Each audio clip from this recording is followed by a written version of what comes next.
क्या आपने कभी ऐसा इंस्टेंस सुना है जहाँ पर किसी ने नई बाइक खरीदी और जब वो हाईवे राइड में गए तो बाइक का इंजन सीज कर गया? शायद आपने सुना हो और हो सकता है शायद आपने ना भी सुना हो। यस, ऐसा हो सकता है। अगर आपने ब्रेकिंग पीरियड को सीरियसली अगर नहीं लिया तो ये पॉसिबिलिटी है। ये ब्रेकिंग पीरियड होता क्या है?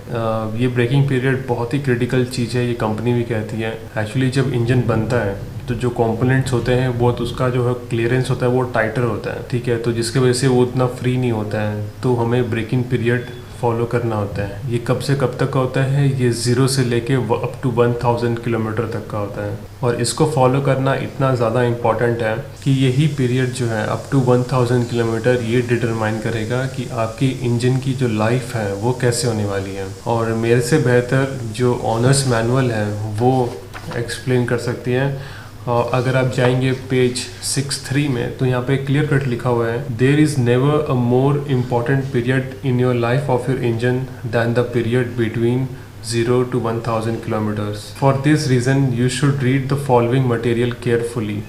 क्लियर कट यहाँ पे लिखा हुआ है, since the engine is brand new, do not put an excessive load on it for the first 1000 kilometers. Clear cut लिखा हुआ है, the various parts in the engine wear and polish themselves to the correct operating clearance.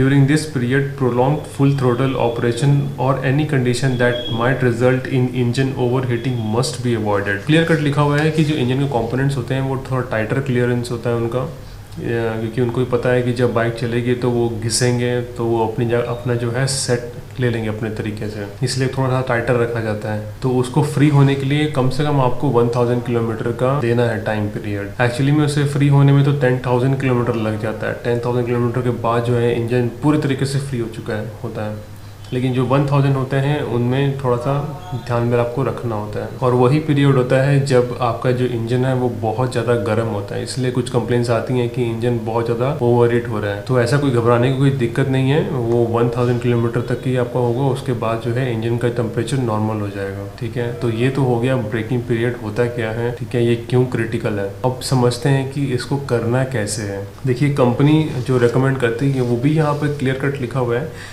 कि up to 500 kilometres company कहती है कि आपको 4500 RPM से ऊपर नहीं जाना है। और उन्होंने ये भी मेंशन किया है कि कांस्टेंट थ्रोटल पर बहुत लंबे समय तक नहीं चलना है, आपको बीच बीच में रुक के after every hour of operation आपको बीच में रुक के कुछ देर के लिए ठंडा करना है इंजन को, ठीक है। और जो इंजन की जो स्पीड है उसको थोड़ा बहुत वेरी करते रहे ऊपर नीचे। और जब 500 किलोमीटर्स हो जाएंगे, 5 to 1000 किलोमीटर्स, आप 6000 आरपीएम तक जा सकते हैं, ऐसा कंपनी कहती है। बट मैंने जो फॉलो किया था मैंने थोड़ा सा कम ही रखा था।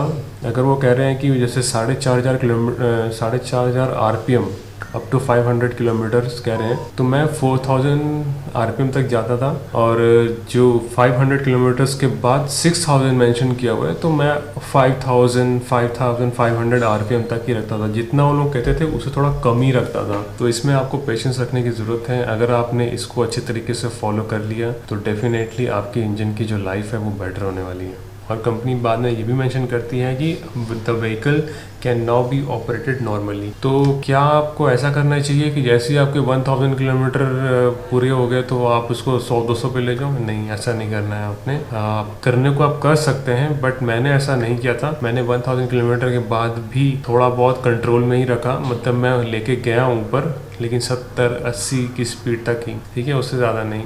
ये आपने जरूर ध्यान रखना है कि आरपीएम आपने देखना है, ना कि स्पीड देखनी है। कई बार क्या होता है कि सेकंड गियर में, थर्ड गियर में आपकी स्पीड तो स्लो रहती है लेकिन आपका आरपीएम बहुत हाई रहता है। कुछ लोग कहते हैं कि आप 50 की 55 की स्पीड मेंटेन करो, मतलब वो लोग किलोमीटर स्पीड बताते हैं, लेकिन मैं स्पीड नहीं बताता, मैं कहता हूँ आरपीएम देखो, क्योंकि मेन आरपीएम है आपका, because RPM varies with the gears, ठीक है। तो ये बहुत ही क्रिटिकल है। उसके बाद जब आपका 1000 किलोमीटर हो जाएगा पूरा कंप्लीट, फिर आपने जाकर के जो है फर्स्ट सर्विस करवानी है। मैंने कब करवाई थी? मैंने 700 किलोमीटर्स में फर्स्ट सर्विस करवा ली थी। आप पहले भी करवा सकते हैं, उसमें कोई दिक्कत नहीं है। तो पहली सर्विस में आपका इंजन ऑयल चेंज होगा, साथ में ऑयल फिल्टर भी चेंज होगा। इंजन ऑयल क्यों चेंज करते हैं? क्योंकि जब कॉम्पोनेंट्स वेयर आउट होते हैं तो उसका कुछ मटेरियल पार्टिकल्स जो है निकल के ऑयल में मिक्स हो जाते हैं, इसलिए उसको चेंज करना ज़रूरी होता है, ठीक है दोस्तों। और यही था मेरी तरफ से ब्रेकिंग पीरियड, ठीक है। तो मिलते हैं फिर नेक्स्ट वीडियो में। Take care, bye bye.